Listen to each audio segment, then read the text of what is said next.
Silicon wafer chip তৈরির মূল উপাদান। প্রথমে এটিকে ভেঙে লবণের আস্তরণ সরিয়ে উচ্চ তাপমাত্রায় গলিয়ে বিশুদ্ধকরণ করা হয়। এই প্রক্রিয়ায় এটি 99.99% বিশুদ্ধ সিলিকন মনোক্রিস্টাল হিসেবে প্রস্তুত করা হয়।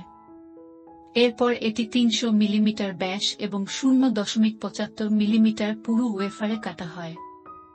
ওয়েফারের পেছনে একটি বারকোড লাগানো হয় এবং একটি ছোট খাঁজ তৈরি করা হয় যাতে মেশিনের দিক নির্ধারণ করতে পারে। সিলিকন ওয়েফার খুব ভঙ্গুর, সামান্য আঘাতেও এটি ভেঙে যেতে পারে।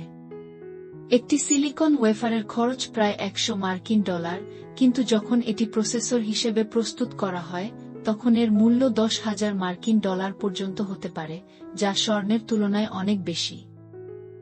ওয়েফার থেকে চিপ তৈরির প্রক্রিয়া।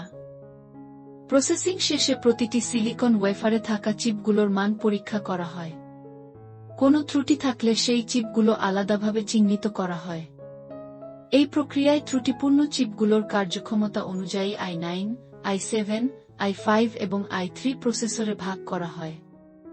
ভেতরের ত্রুটির পরিমাণ অনুযায়ী দাম কমানো হয়। কম্পিউটারে সিপিইউতে সাধারণত 24টি কোর, একটি মেমরি কন্ট্রোলার এবং একটি জিপিইউ থাকে। একটি সিপিইউর ভেতরের প্রতিটি সেকশন বিভিন্ন কার্যক্ষমতার জন্য ভাগ করা হয়। একটি চিপ 1,00,000 গুণ বড় করলে দেখা যায় এটি অনেক সূক্ষ্ম মেটাল লাইন দিয়ে তৈরি। একটি সিপিইউতে প্রায় 5টি ধাতব স্তর থাকে যা পরস্পর সংযুক্ত থাকে। একটি 300 মিলিমিটার ব্যাসের সিলিকন ওয়েফার থেকে 232টি সিপিইউ এবং 900-র বেশি মেমোরি চিপ তৈরি করা যায়। উৎপাদনের শুরুতে ওয়েফারগুলো বিশেষ বক্স এ রেখে একটি সিস্টেমের মাধ্যমে বিভিন্ন যন্ত্রে সরবরাহ করা হয়।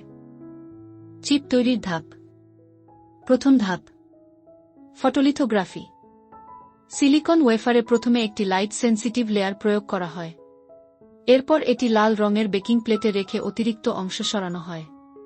পরে এটি লিথোগ্রাফি মেশিনে পাঠানো হয়। সেকেন্ড ধাপ, লিথোগ্রাফি মেশিন। এই মেশিনের মাধ্যমে ওয়েফারে সার্কিটের নকশা স্থাপন করা হয়। আলোর মাধ্যমে ওয়েফারে নকশা তৈরি করা হয়। এর জন্য একটি মাস্ক প্লেট ব্যবহার করা হয় যা সার্কিটের নকশা ধারণ করে। 3 নম্বর ধাপ, ইচিং এবং লেয়ারিং। প্রতিটি সার্কিট লেয়ার আলাদাভাবে ওয়েফারে খোদাই করা হয়। একটি 80 লেয়ারের চিপ তৈরি করতে 80টি আলাদা মাস্ক প্লেট ব্যবহার করতে হয়। একটি মাস্ক প্লেটের দাম প্রায় $3,00,000। প্রতি মাসে 50,000 ওয়েফার বা প্রায় 1 কোটি চিপ উৎপাদিত হয়। তবে চাহিদার তুলনায় এটি এখনও যথেষ্ট নয়।